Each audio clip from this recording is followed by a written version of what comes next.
Good morning, everyone. Shavua Tov. Welcome to our Sunday morning Parsha class. The Parsha of Devarim. We begin a new book. It's the fifth book of the five books, the fifth Chumash, known as the Chumash of Devarim, which literally means words. As the opening of the Chumash, the Parsha begins, these are the words, Eila Hadvarim. We also refer to it as Deuteronomy because it's a repetition. These are the words that Moshe speaks to the Jewish people before he passes away. So we'll talk a little bit about the opening of the Parsha. What does it mean to rebuke? What lesson could we take of how to rebuke, to criticize in a way where it's going to be heard?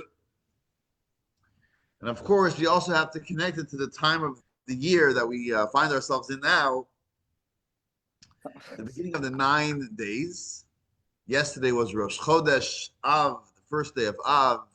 Next Sunday is going to be Tisha B'Av, the 9th of Av, which we know is a national fast day. It's a day of mourning, destruction of the temple, which parenthetically, we won't have class next week because of that. On Tisha B'Av, we don't study Torah in the morning, definitely not in the morning. So we won't have class next week.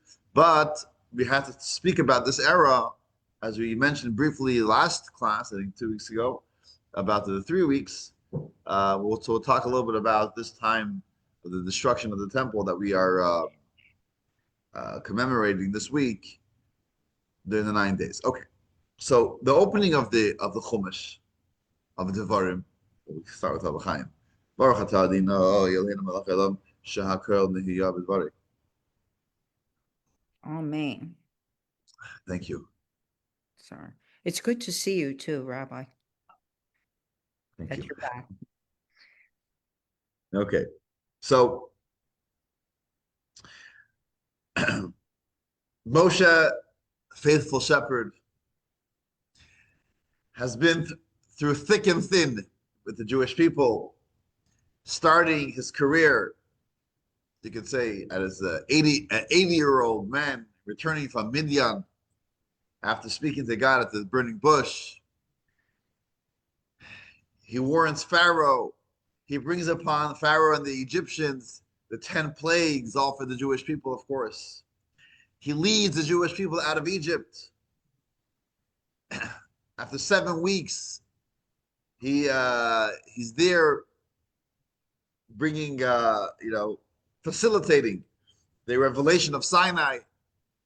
The 40 days being up there in heaven on the mountain. He returns after the golden calf. He returns again after 120 days. And he comes with the second tablets. He's there while the Jewish people are building the Mishkan, the tabernacle for God. 6 months later, they erect the Mishkan, Rosh Chodesh Nisan. They sanctify it. They what's called the Chanukat Habayit. They dedicate the Mishkan for God, and they start traveling. 7 weeks later, towards Israel. We have the story of the spies, the rebellion of Korach. We have all these stories that happen that Moshe is there time and again for the Jewish people. And we know what happens. Time and again, what were the Jewish people's response? Complaint. Complaint, complaint, complaint. 38 years go by, and again, some complaints. We have Miriam passes away, there's no water. Moshe hits the rock instead of speaking to the rock. Now he's punished. He's not going to go into Israel. Aaron passes away. Again, there's complaints. And now we're holding towards the end of the 40 years. It's Rosh Chodesh Shvat. It's the first day of the 11th month. Counting from Nisan, 11 months is Shvat. It's the first day of Shvat. We know what's going to happen. 5 weeks later, the 7th of Adar is the day that Moshe passes away. Just over a month before the Jewish people entered the land of Israel. Moshe gathers all of the Jewish people, every single one of them. Some commentaries say that perhaps it was similar to Hakhel, where all of the Jewish people were there. And Moshe begins his farewell speech. But as we'll see, a lot of it, or at least the beginning of it, is a rebuke. The way he does it and the time that he does it, we'll talk about in a moment. But he recounts so much of what happened over the last 40 years. And that's the book of Deuteronomy. It's the book of the repetition, where many of the stories that we have over here in this book, this Parsha, the next few Parshas, are actually a repetition of what we already know from previous Parshas. Interestingly, many times there are more details that we find out over here. Where Moshe repeats it, he adds some details. So we hear, like in this week's Parsha, the story of the spies, the stories of the final wars that Moshe had for the kings of Sichon and Og, etc., are retold in this week's Parsha with some more details. There are some mitzvahs that are repeated later on in the book that we knew already from before, but that perhaps have some more details. And some mitzvahs actually are mentioned for the very first time here in this book of Devarim, but we are told that they weren't taught for the first time here. For whatever reason, they're only written over here, but they were already taught previously as well. And that is why, interestingly, I think Nachmanides points this out, and that is that usually when Moshe speaks a new mitzvah, there is an introduction. We always preface with Vayidaber Hashem el Moshe lemor. God spoke to Moshe saying, command the Jewish people, and this is the mitzvah. But we don't find that in this book of Devarim, even when we have certain mitzvot which are new, we have not heard before. It's just Moshe speaking, because it is a repetition. The Jewish people already heard these things before. And for whatever reason, perhaps because it wasn't so practical and relative previously, or maybe because it's very much has to do with going into Israel. So for whatever reason, it's only mentioned in this book. Also, interestingly, that we don't find any mitzvahs that have to do with the temple, with the Mishkan, with the offerings and the service in the temple. Those mitzvot are not repeated in this book, in the book of the Devarim. Perhaps it's because the Kohanim, the family of Kohens, they were zrizin. They had a lot of alacrity. They had a lot of responsibility. And when they heard it once, it was good enough for them. So they didn't have to repeat it for them. That's what Nachmanides points out, which I thought was interesting.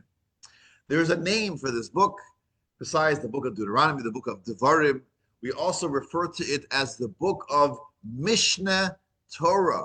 Mishnah Torah means the second to the Torah, like the repetition of the Torah. And this is the exact reason for this, because most of this book is Moshe speaking to the Jewish people.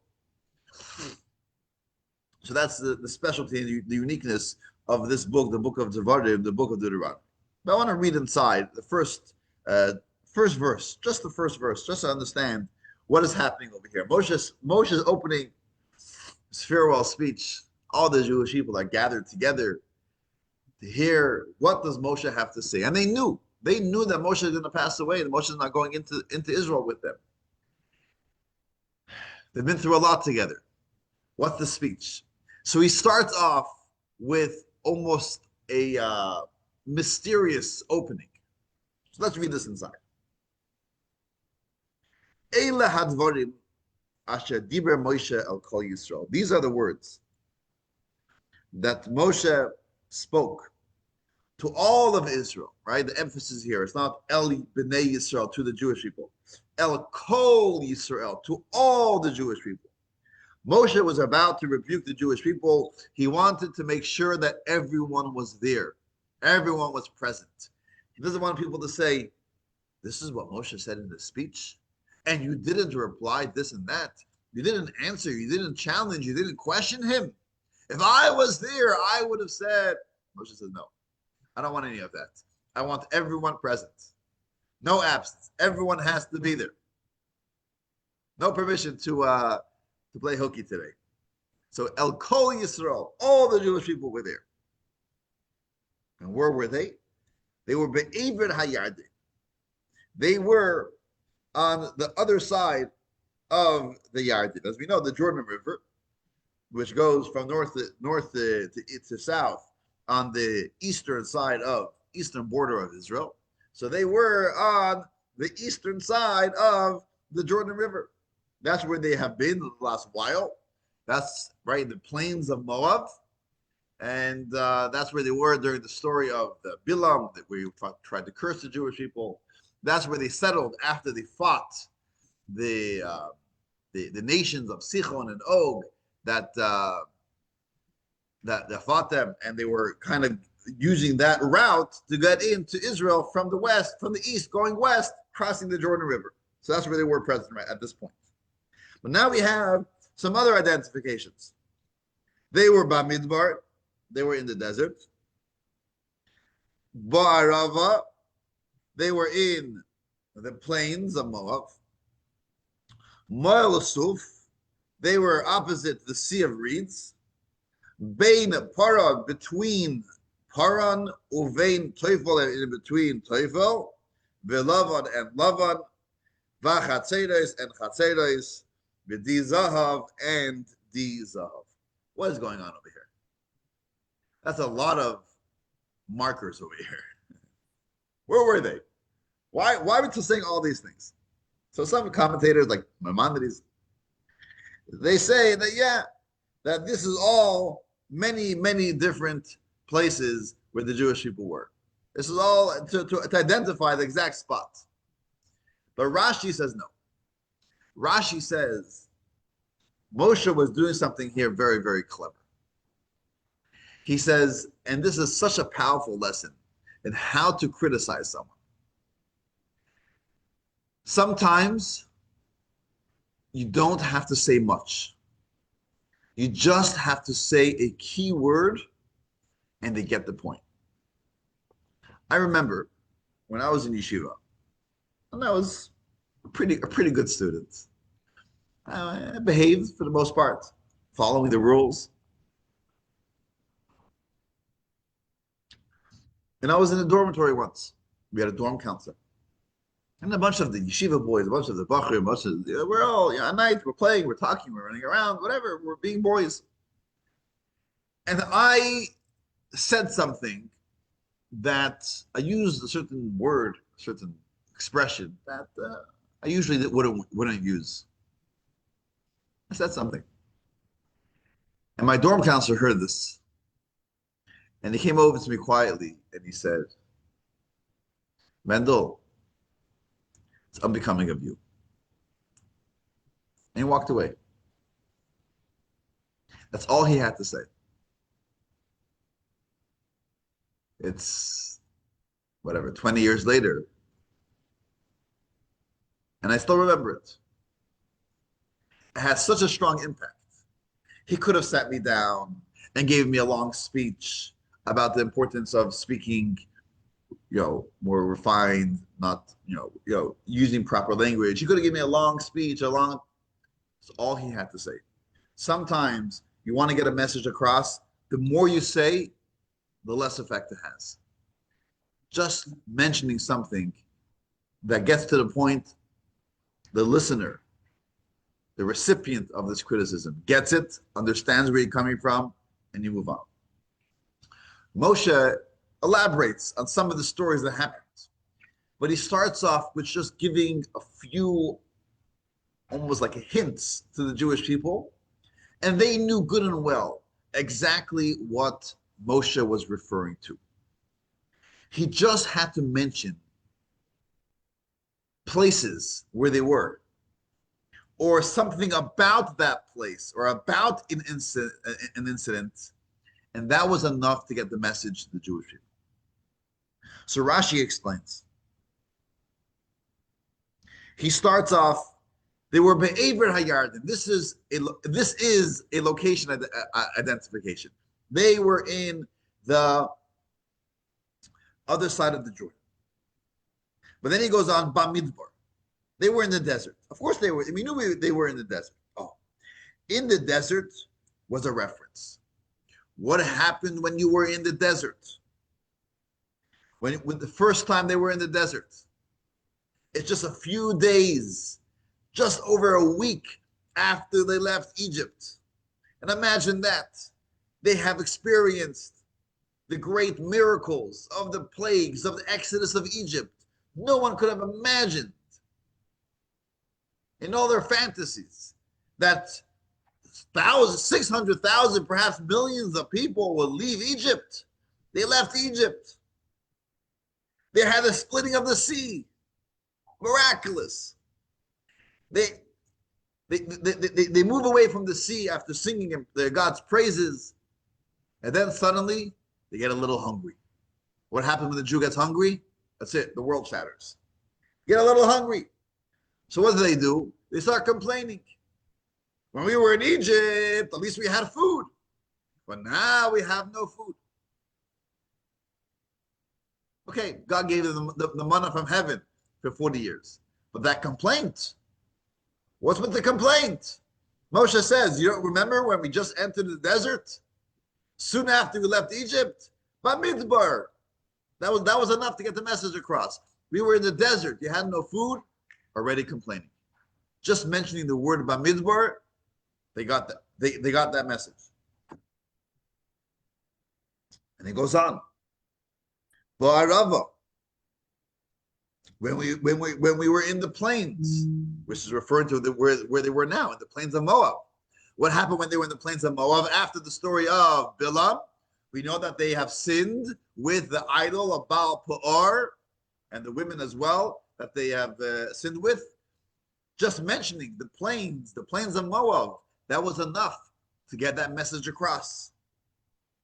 And he goes on, Moil Suf, when we were opposite of the Sea of Reeds, of the Yam Suf. Do you not remember what happened over there? Again, days after leaving Egypt, and now we are in front of the sea. Instead of praying, instead of knowing and having trust in God that he will protect us, he won't let them, just drown in the water or let the Egyptians kill them, but from behind, they start complaining. Why are we here? Why did we leave Egypt? We're just going to die. Why don't... You were opposite the Yam Suf. You were opposite the water. That was enough. Moshe mentioned these words. They got the point. They got the message. Bein Paran, between Paran and between Teufel and Lava. Rashi says these are not names of places necessarily, but we're talking about something specific as well. Paran is referring to the desert of Paran, where they sent the spies from. And again, just mentioning that, they got the point. We were in Midbar Paran. We were in the desert of Paran, and we sent spies. Oh, we all know what happened there. We all know our mistake. Teufel and Lavan is a reference to the manna. When we were complaining about the man wasn't good enough for us. Chatzeros was the name of a place where the rebellion of Korach happened over there. Chatzeros. Do you remember what happened in Chatzeros? Of course, Korach. We remember that.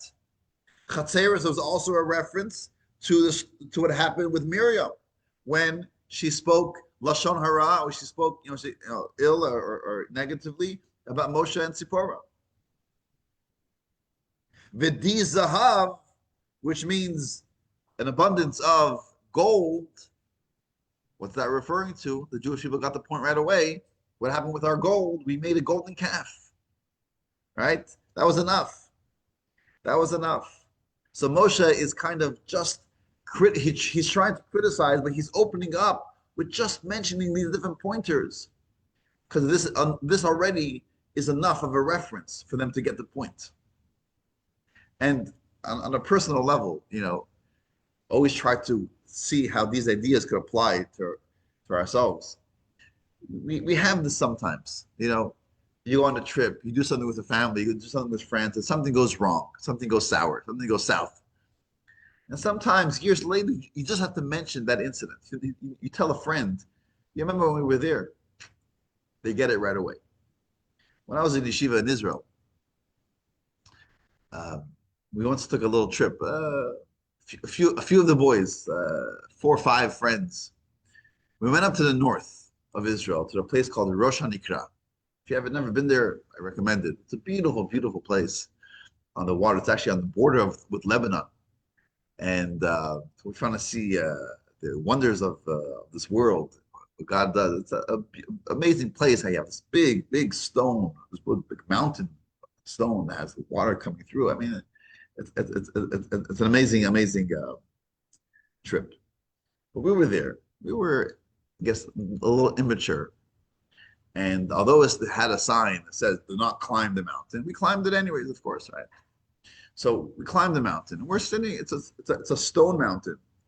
And we're sitting all the way on top, and we're watching from the distance how all the way on the bottom of the mountain, at the foot of the mountain, there's this little path along the water, and how people are coming out of the mountain, walking through this path, well, stopping, taking pictures. There's a nice, fence, a railing, and then they're going back into the mountain. So we're standing all the way, sitting all the way on top, and we're watching. A friend of mine who wasn't thinking, obviously, started taking these small like pebbles that were from the mountain. And he started throwing them down the mountain, and he's watching them skip and jump and fly and whatever. It was entertaining for him. As he throws one of the pebbles, a family comes out of the mountain on the path all the way below, and it's a family, parent, maybe a grandparent, holding a little child, a toddler, and lo and behold, this pebble comes, boom, hits the baby in the head. I mean, thank God it was nothing more than a little cut, a little bang, whatever. It wasn't like wasn't the catastrophic emergency, but it could have been. It could have been. And our hearts dropped, and we realized how crazy this thing that we just did, and what we were thinking. We obviously came right down and we apologized and whatever. But till today, with these 5 friends, when I mentioned Rosh Hanikra, that comes back to mind. Right away, it was a beautiful trip. We loved it. We had a great time. But that incident can't get out of our minds, right? So you don't have to rebuke me. You don't have to say how immature we were and how irresponsible we were. Just mention the name. I know what you're talking about. Moshe mentions the name of these places. The Jewish people knew what he's talking about. And that is the opening to Moshe's talk. So the one powerful lesson already is choose your words wisely. Sometimes you want to get it all out. You want to kind of come on heavy, and sometimes it's not needed. It's just mentioning it. They get the point and they appreciate it, and it's easier for them to accept it, because human nature is that when someone criticizes us, it's almost like someone tries to hit us. What happens when someone raises their hand and is about to hit us? Our instinct is to protect ourselves, to try to fight back, to try to protect ourselves, right? That's normal. That's a normal response. The same is true when someone tries to use words against us. It's not about whether they're right or wrong. Human nature is we try to be defensive. We try to defend ourselves, to protect ourselves. So right away, what do? How can I answer back? How can I justify what I've done? How can I get out of it? It's very uncomfortable. And that's why criticism is a very, very difficult thing to give and to accept. We all struggle with this, right? But at the same time, criticism is so important for growth. Imagine no one ever criticized us. We would never know what we're doing right, we're doing wrong. We will never be able to grow. It's important in any relationship, whether it's a marriage, whether it's parents and children, whether it's friends, whether it's coworkers. We always have to criticize in a way where people are able to see their wrongdoings and see where they're able to change and grow and do something a little differently. The challenge is, how do we say it in a way where they're not going to feel attacked and they're going to be ready to listen and change? So the first thing is how you say it, the words that you use, Say it in a very refined way, in a sensitive way, in a way where they're not going to feel attacked. Sometimes just hinting to it is enough. And this is what Moshe is doing. He's hinting to some of these things. So that's point number one. Point number two is timing. Timing is very important. When does Moshe choose to criticize the Jewish people, to rebuke the Jewish people? Moshe hears at the end of his life. He's passing away in a few weeks, and he knows this. He's had a long tenure with the Jewish people. He has a long history with them. He chooses it now. And we're told that he chooses it now because he learned from his great-grandfather Jacob, Yaakov Avinu. Yaakov Avinu also chooses to rebuke only on his deathbed before he passes away. Well, why now? Moshe chooses it now because he knows that if he wants to accomplish what he wants to accomplish through his rebuke, now is the best time to do it. What just happened?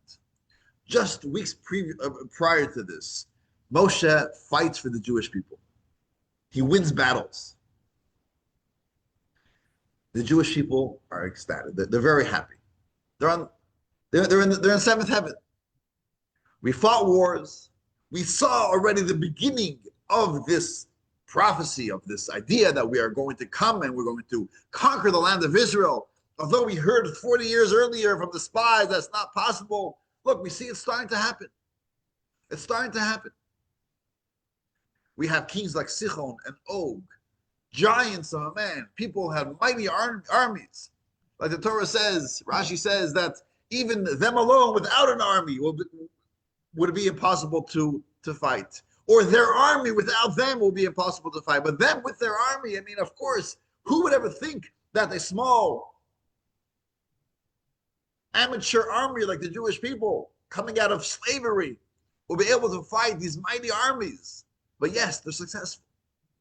And not only that, after the incident of the daughters of Midian, God tells Moshe, Nikoim Nikmas, take revenge on Midian, and after that you pass away. What does that mean? Moshe knew that one thing he has to do before he passes away is fight the Midianites. What would Moshe do if he was trying to control God? Don't fight the Midianites. If I don't fight the Midianites, I'm not going to die. If he doesn't die, the Jewish people don't go into Israel, right? Moshe says, I know that my life is dependent on this fight. In other words, the opposite of life, right? I'm alive only in order to fulfill my last mission. So you would think, I'll do it tomorrow. I'm not going to rush into it. Moshe says, no. The Jewish people, they need to go into Israel. I can't just here wait around over here. I can't waste time. And he fought that war. He led that war and they were successful. Knowing that after this, he passes away. Why does he do this? Because of his love for the Jewish people. Jewish people just experienced a leader who, they knew this all along, but here it came out in such a powerful way. A leader who is not thinking about himself. All he's thinking about is his people, the Jewish people. Fighting wars just for them. That love that was expressed by Moshe set the stage. He gave him the opportunity that now their hearts are open. Now they have listening ears. Now is the time he could criticize him a little bit. And they're going to listen. After the showering of love could come some rebuke. Rebuke without that falls on deaf ears. On the contrary, there's going to be spears flying back at you. You got to soften the place, the space first. Soften the territory. Now you're able to throw some arrows, soft arrows of rebuke. They say the story. I think the previous Rebbe, with Rabbi Schallenberg Gordon. I don't remember the exact details of the analogy, but it was something to do with when you go to a sauna, right? Go to a sauna. So back in the day, maybe they have it today as well. There were various, levels, steps where you could sit on, and the higher you went, the hotter it was. So you start off with the first step, and they would have someone who would massage your back. They would massage it, you know, in the heat. Feels so really good. And what they would do is they would also smack you. They would smack your back, and that really got your blood flow going, and it felt really good. And then you go up to a higher step, it was even hotter. And again, they would massage your back, give you a few slaps. Felt good. People would pay good money for this, right? Then they go up to the next step, and then till the top step, it's really hot, and they're massaging your back, and they're giving you these smacks on your back. You love it. You can't wait to come again, right? You pay top dollar for this. Okay, great. What happens if that same person came over to you while you're walking on the street, and he says, "Hey, Mendel," boom, and he smacks you in the back? What will you do? You turn around, you're smacking my back. What are you doing to me over here? What are you smacking me? What's the difference? He says, when you're in the sauna, first he warms you up. He massages your back. Now he can smack you. When you want to give someone a smack, in other words, if you want to criticize someone, constructive criticism, you got to first massage them. You got to warm them up.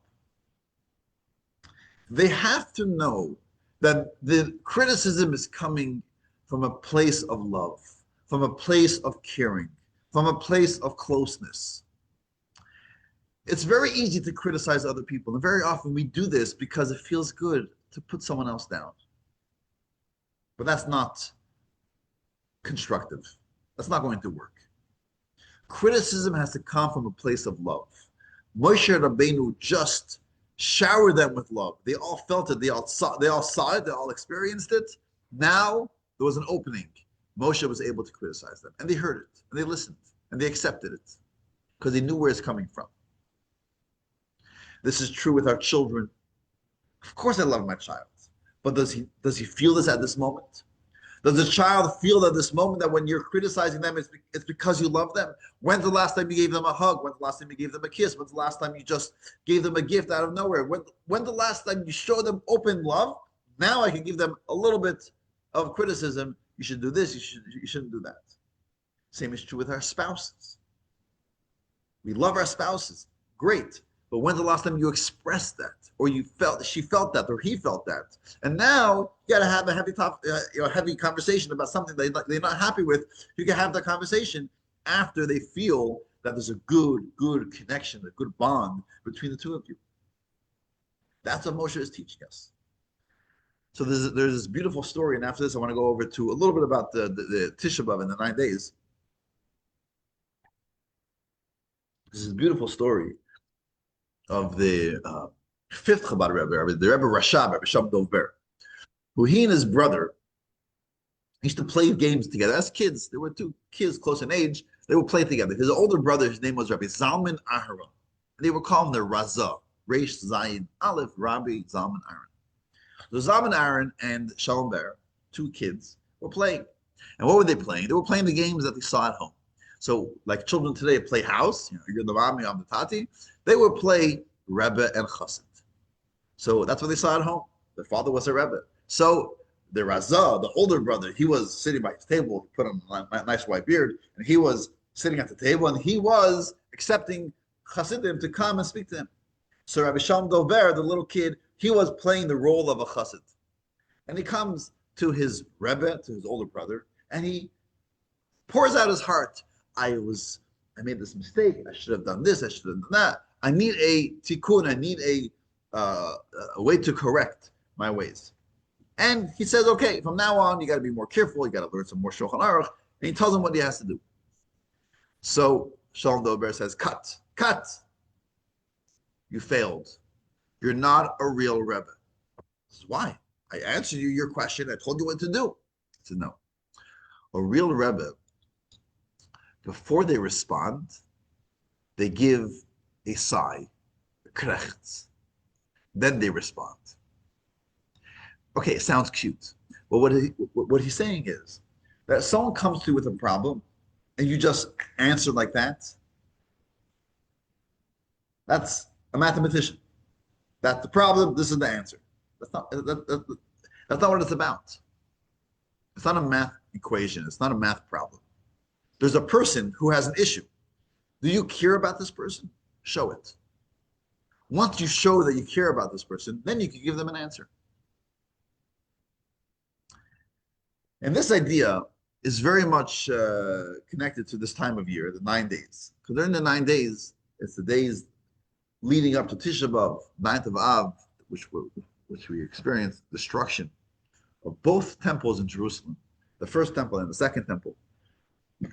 The first temple by the Babylonians, the second temple by the Romans.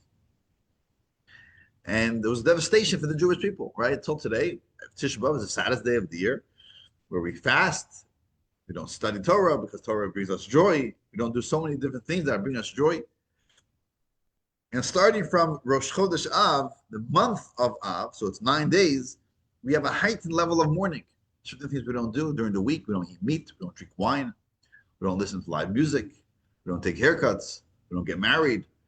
We don't wear clean, freshly laundered clothes or buy new clothing. There's a lot of things we don't do. 2,000 years later, and we're still mourning the destruction of the temple. And what was the cause for all of this? Because if we know what the cause is, we know how to correct it. So the Talmud gives us a beautiful, lengthy, stories of what was the buildup, what was the cause for this terrible calamity of the destruction of the temple. So there are various stories that caused this. But the first of the stories is the story of Kamsa and Bar Kamsa. We refer to them by these two people, Kamsa and Bar Kamsa. Are we familiar with the story of Kamsa and Bar Kamsa? So in short, the story goes as follows. There was a man in Jerusalem that was a wealthy man, and he's throwing a party. Now, this man knew many of the great rabbis and the great leaders and the great scholars and other wealthy people, and he knew many people in Jerusalem. He also had a good friend. His good friend's name was Kamsa. That was his name. And he had an enemy, and his enemy's name was Bar Kamsa. Now, you can see already from here that it's easy to get confused. Who's the enemy? Who's the friend? The friend was Kamsa. The enemy was Bar Kamsa. Bar Kamsa means the son of Kamsa. Some say he was actually a son of Kamsa. Some people say it was a different person. Either way, he sends out invitations. So he's making a party. He's throwing a big party, and he tells his servant, "I want you to go out, give invitations." And who are you getting invitations? All the people you got to invite, and of course, my good friend Kamsa. Now, this person, either he heard wrong or he made a mistake. He said, "Okay, Bar Kamsa, we got to go to Bar Kamsa." And so he goes to Bar Kamsa and he says, "Here, my master is inviting you to a party." Bar Kamsa gets really excited. Really? This guy who hates me is inviting me to his party? Oh, he must have forgiven me. I'm so glad I was invited to this party. And so he comes, dresses in this tuxedo, and he comes to this big party, and there's music, and there's food, and there's people, and it's an amazing, amazing party. And he comes in, and what happens? The guy, the host of the party, sees his enemy, the Bar Kamsa, and he says, "What are you doing here? What are you doing here? And in fact, I don't want you to be here. Get up and leave." So Bar Kamsa, extremely, extremely embarrassed, says, "Listen," tells him quietly, "Listen, I already came. Okay, I wasn't supposed to come. It was a mistake. I'm already here. Just let me stay. Let me stay. And in fact, don't worry about what I'm going to eat and drink. I'll pay you. Whatever I eat and drink, I am going to send you the bill. Send me the bill. I'll pay for it. I don't want to get embarrassed. Throw me out of your party. Just don't embarrass me. I'll pay for it." So the guy says, No. I don't want you here. You have to leave." So Bar Kamsa says, "Please, don't make a big deal out of this. I'll pay you, for half the party. It's a lot of money. It's a big bill. I'll pay for it. I'll pay for half the party. Just let me stay. What does he say? No, you got to leave. You got to leave and leave now. So he says, you know what? I'll pay for the whole party. I'll pay for the whole party. You threw this big party. That's it. You don't have to pay for it. I'll pay for the whole party. Just let me stay. What does the guy say? No, you got to leave. And literally, he grabbed him by the hand, grabbed him by the arm, and he brought him to the door and he forced him out. Now, you couldn't even imagine the embarrassment of Bar Kamsa. And he says, not only am I embarrassed that this guy kicked me out of his party, what he really was bothered by is that there were so many other people there who saw this happen. Not only regular people, but there was the greatest leaders of the Jewish people, the great Torah scholars, that they were there. They witnessed this, and they didn't stop. And he said, you know what? I'm mad. I'm upset. And when he did the unfathomable thing, he did the crazy thing, he went to Rome, he sent a message to Rome, and he got the Caesar in Rome to come and come and test the Jewish people's loyalty to him.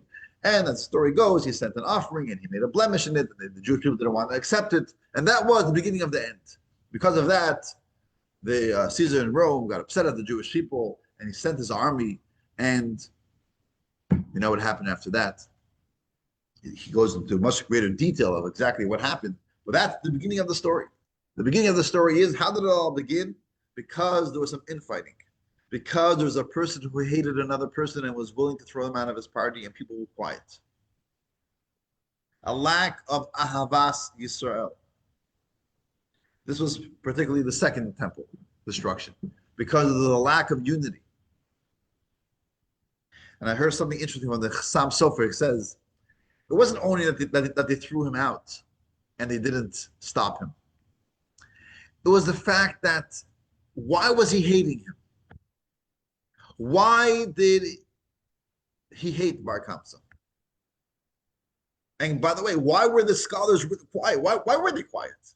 You see something like this happen, stand up and say something. It's not in your control. At least say something to the host. Why were they quiet? So one of the explanations given is that this guy Bar Kamsa, he wasn't the biggest tzaddik. He wasn't the righteous person on the block. He was someone who deserved to be hated, you could say. He was maybe someone who was full of sins. He wasn't the nicest guy. You see what happened afterwards, right? He went to Rome. He wasn't the prettiest guy. However, and that is the reason why he didn't want him at his party. You're coming to my party. You, the sinner of the city, you're coming to my party? I don't want you at my party. And perhaps he had halachic backing for that. If someone's a big sinner, okay, maybe it's justified. The Torah scholars who were there, they saw this guy. This guy's a good for nothing. He doesn't deserve to be at our party. And that exactly was the problem. The problem is, as we know, it says, Yitamu chatoim v'lo chotim. King David says that the sins should go away, but not the sinners. We don't hate sinners, we hate sins. It should never move to the person. It's the person's actions. We want to rebuke a person, we want to criticize a person. It's not the person, it's what he does or what she does that you have a problem with, not the person themselves. The person himself is pure. Like the Tanya says, the person has a neshama, has a nefesh elokis, a godly soul. That soul you always got to love. Okay, you don't like their animal soul that is causing them to do many sins. Okay, that part you can hate. You can try to bring them, steer them back into line. But the person is, the true identity is their neshama, their godly soul. That you got to always love, and that is what was missing. So a symptom of that is that he threw him out of his party. But what was the cause? The cause that why were you even hating this person? You want to justify it? He was a sinner. That's not justifying, because you got to love the person before you're able to do what you have to do to shape them up, to shape them back into line.